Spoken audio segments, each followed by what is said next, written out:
రూపురేఖలు మారుస్తూ ఉన్నాం. మరి మారుస్తూ ఉంటే తెలుగుదేశం పార్టీ వాళ్ళు అక్కస్సు కడుపు మంట వాళ్ళు అడ్డుకుంటానే ఉన్నారు.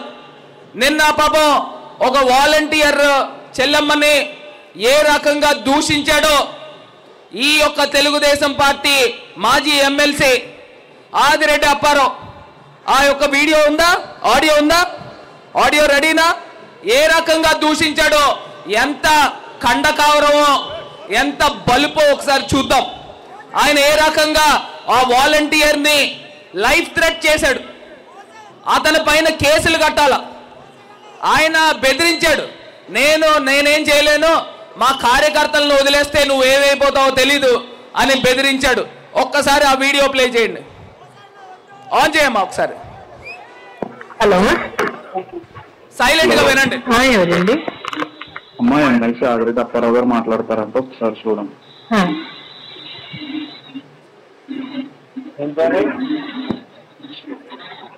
అమ్మా ఈశ్వరి సార్ నమస్తే అండి, చెప్పండి సార్. నేను మీ వాలంటీర్లు అందరూ ఇంకా మా మైండ్ సెట్ మారలేనట్టు ఉంటాయా? ఏంటి సార్? ఏది మీరు ఏంటి ఈ వైఎస్ఆర్ కి ఫేవర్ గా చేసేస్తా సిద్ధపడిపోతున్నారని పెద్ద అలజడి. సార్ అలా ఎందుకు చేస్తాం సార్? మా వర్క్ ఏంటో అది చేస్తాం కానీ అలా ఎందుకు చేస్తాం సార్? మీరు ఒకటి చెప్తాను చూడండి, మీరు కానీ వైఎస్ఆర్ కి ఓటు అయ్యపోతే మీ బెనిఫిట్లు పోతాయని ఎవరు నోరు పెదిపినా అందరికీ చెప్తున్నాను నేను, ఓడిపోదేం లేదు. మారుతుంది, మారిన తర్వాత అలాంటి వాళ్ళు అందరినీ పట్టుబట్టేస్తాను, ఊరుకోను. నాకు కసి వేరు. మీరు అన్బయాసులుగా చెయ్యండి, తప్పులేదు, మీ పని మీరు. నేనమ్మా నేను ఎలాగా ఎలక్షన్లకు వేయరు, అయితే ఊరుకోము. తర్వాత ఈ లోకానికి కానీ మీరు ఏదో మాకు వ్యతిరేకంగా చేశారు అని అంటే గుర్తించుకుంటాను. మా కార్యకర్తలు నేను కంట్రోల్ చేయలేను, ఆ పరిస్థితి తెచ్చుకోకండి. ఎవడో మీకు భర్తగాడు మీకు అవి చేసేస్తాను ఈ చేసేస్తానని ఏదో లెటర్ పెట్టాడు. నేను అది చేస్తున్నానని ఎవరు చెప్పారు సార్ మీకు? నేను అలాగా ఎవరో చెప్పారులే, లేకపోతే నీ నెంబర్ నాకేం తెలుసు? ఎవరు చెప్పారు సార్? అది చెప్పండి సార్, నాకు తెలియాలి కదండి. మేమైతే మా వర్క్ అయితే కాదు సార్. అది కాదు అన్నప్పుడు మేము ఎందుకు చేస్తామండి? మేము పెన్షన్లు ఇవ్వడం వరకు నాకు ఏదో ఇన్ఫర్మేషన్ వచ్చింది, అది it is right are not అనేది నేను అడిగాను. కాదంటే వెళ్ళండి కొట్టు, కానీ మాకు రుజువులు దొరికితే మాత్రం నాట్ బ్యాడ్. ఆ తర్వాత ఏం చెయ్యాలో చేస్తాను నేను, వదిలిపెట్టను, ఎవరిని వదిలిపెట్టను నేను. తీసుకోండి, ఓకేనా? ఓకే అండి, తప్పకుండా. మరి ఇలాంటి వ్యక్తిని మన వాలంటీర్ చెల్లమ్మని ఇలా బెదిరిస్తే అలాంటి వాడిని ఏం చేయాలండి? అలాంటి వాడిని ఏం చేయాలి? చెప్పు తీద్దామా? ఇవాళ నేను చెప్తా ఉన్నా, నా వాలంటీర్ అక్క చెల్లెమ్మల్ని అన్నతమ్ముల్ని నేను నా సొంత తోబుట్టువుల్లా చూసుకుంటానని ఇవాళ ఈ వేదిక నుంచి మాట ఇస్తా ఉన్నా.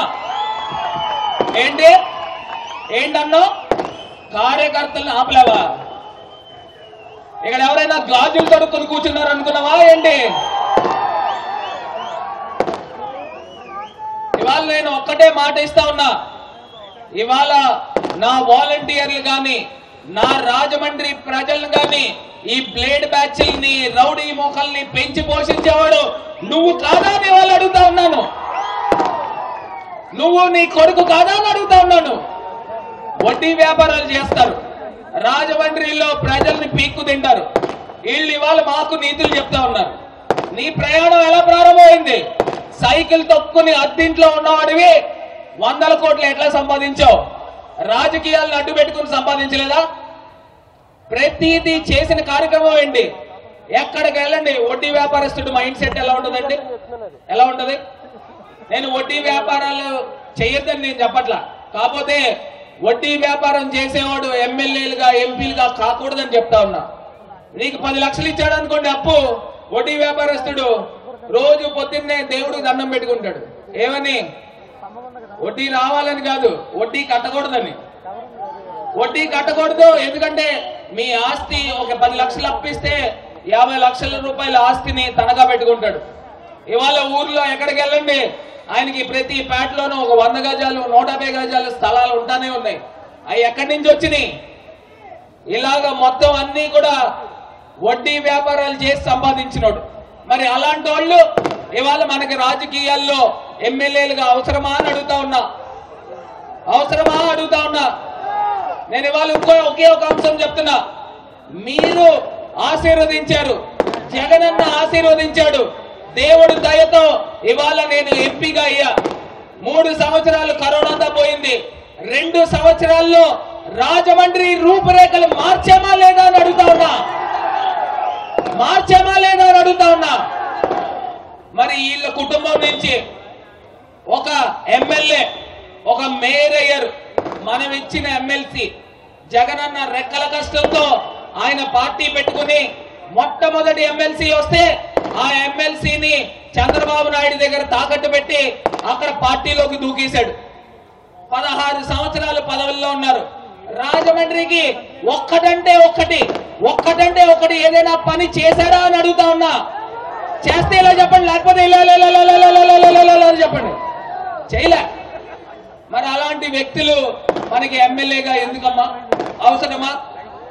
ఇవాళ రాజమండ్రి అభివృద్ధి కావాలా లేదా అని అడుగుతా ఉన్నా. అభివృద్ధి కావాలా?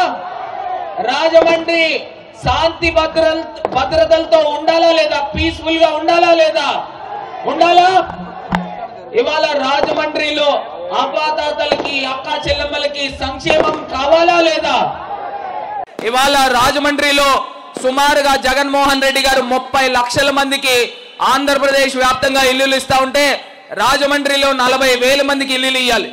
ఇక్కడ తెలుగుదేశం పార్టీ ఎమ్మెల్యేల కింద ఉండడం వల్ల వాళ్ళు హైకోర్టులకు వెళ్లి ఇళ్ల స్థలాలు ఇవ్వనివ్వకుండా అడ్డుకునే ప్రయత్నం చేశారు. ఎక్కడైతే తెలుగుదేశం పార్టీ ఎమ్మెల్యేలు గెలిచారో అక్కడ ఇళ్ల స్థలాలు ఇవ్వనివ్వకుండా అడ్డుకున్నారు. నేను జగన్ అన్నను ఒకటే అడిగా, అన్నా మీరు నాకు ఒకే ఒక్క చిన్న సహాయం చేయాలి. ఏదైతే హైకోర్టులో కేసులు ఉన్నాయో అది పక్కన పెట్టేసి కొత్తగా రాజమండ్రిలో ఉన్న అక్కా చెల్లెమ్మలకి 25,000 మందికి మనం హామీ పత్రాలు ఇచ్చామన్నా ఆ హామీ పత్రాలు ఈ ఎలక్షన్ లోపల మీరు ఇవ్వాల్సిందిగా అని చెప్పేసి నేను ముఖ్యమంత్రి గారిని కోరి ప్రార్థించా. ఆయన ఎలక్షన్స్కి వెళ్లే లోపల భరత్ నీకు ఆ ఇళ్ల స్థలాలు ఇస్తానని చెప్పి మాట ఇచ్చారు. రాజమండ్రి ప్రజలందరికీ కూడా ఇళ్ల స్థలాలు ఇవ్వబోతున్నామని కూడా ఈ సందర్భంగా తెలియపరుస్తూ మరి తెలుగుదేశాన్ని ఇంటికి పంపించేద్దామా అని అడుగుతా ఉన్నా. తెలుగుదేశాన్ని వినబడట్లే, తెలుగుదేశాన్ని ఇంటికి పంపించేద్దామా?